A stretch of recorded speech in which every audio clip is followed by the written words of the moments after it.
الشيطان الرجيم. بسم الله الرحمن الرحيم. والله يدعو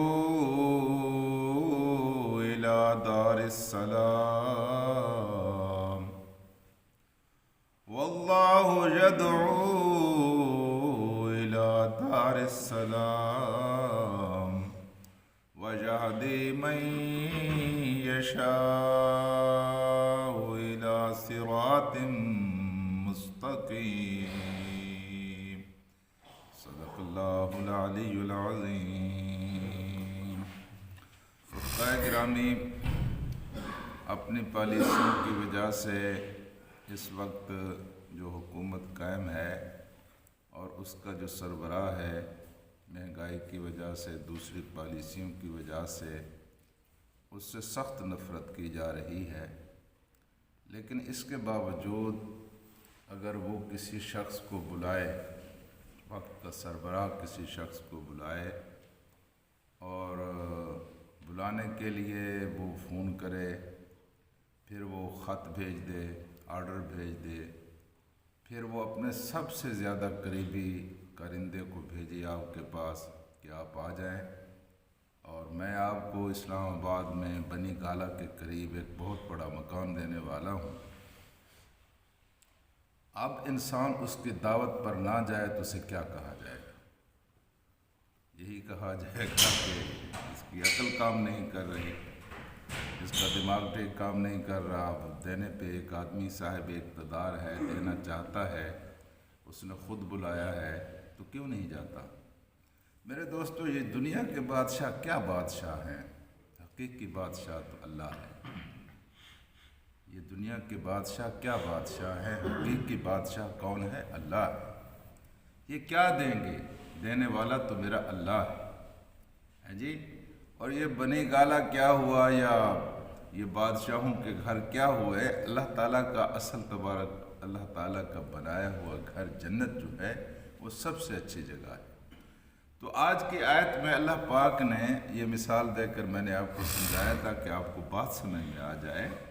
واللہ یدعوکم، اللہ تمہیں دعوت دیتا ہے، اور دعوت دینے کے لیے اس نے یہ خط بھیجا ہے قرآن حکیم کی صورت میں، جو مقدس ترین خط ہے، مقدس ترین تحریر ہے، مقدس ترین آرڈر ہے.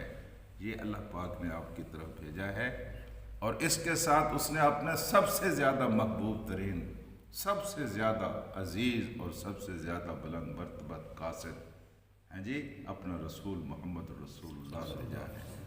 اور کیا دعوت دینے کے لیے ہے؟ الی دار السلام، سلامتی کا گھر، جنت کی طرف، بہشت کی طرف، جہاں ہر چیز صحیح و سالم ہوگی.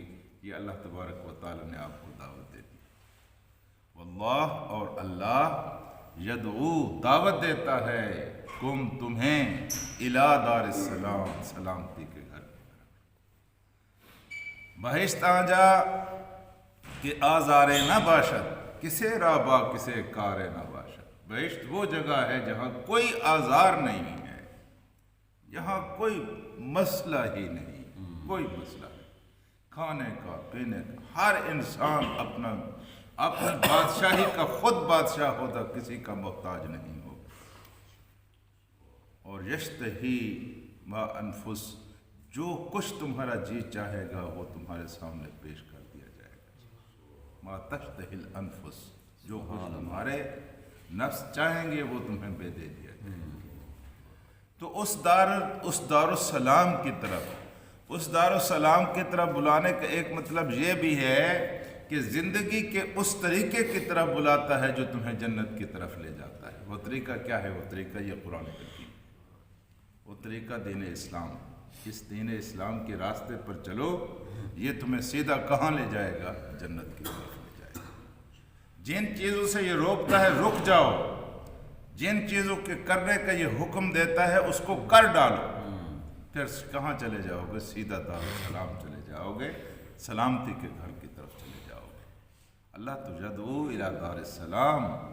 شیطان تمہیں برائی کی طرف بلاتا ہے، بے حیائی کی طرف بلاتا ہے، منکرات کی طرف بلاتا ہے، اس کے مقابلے میں اللہ تمہیں دارالسلام کی طرف بلاتا ہے۔ اللہ کے اس بلاوے پر سچی بات یہ ہے کہ روح پھڑک پھڑک جاتی ہے، ٹھیک ہے۔ حضرت بلال کی جب وقت آیا، انتقال کا وقت آیا، تو صاف ظاہر ہے بہت مشکل وقت ہوتا ہے، ہم پر بھی آنا ہے، پتہ نہیں کیا حال ہوگا جی۔ تصور فرمائیں آپ، جب آپ لیٹے ہوئے ہیں اور نزع کا وقت آ رہی ہے، ادھر بہن، ادھر بیٹی، ادھر ماں، سارے عزیز کھڑے ہوئے ہیں، ان کا کیا حال ہوتا ہے اور اپنا کیا حال ہوتا ہے۔ ان کا جو بھی حال ہوتا ہے، اپنا حال اس سے بہت زیادہ برا ہوتا ہے کہ دنیا کے چھوڑنے کا غم، آگے نادیدہ منزلیں، پتہ نہیں کیا ہوتا ہے۔ یہ ساری چیزیں انسان کے سامنے آ جاتی ہیں اور پھر انسان پتہ نہیں کیا ہوتا ہے۔ تو حضرت بلال جب جانے لگے تو بیوی ساتھ تھی، وہ رونے لگی، بلال تیرے جانے کا وقت ہے، اب تیرے بغیر ہم کیسے رہیں گے۔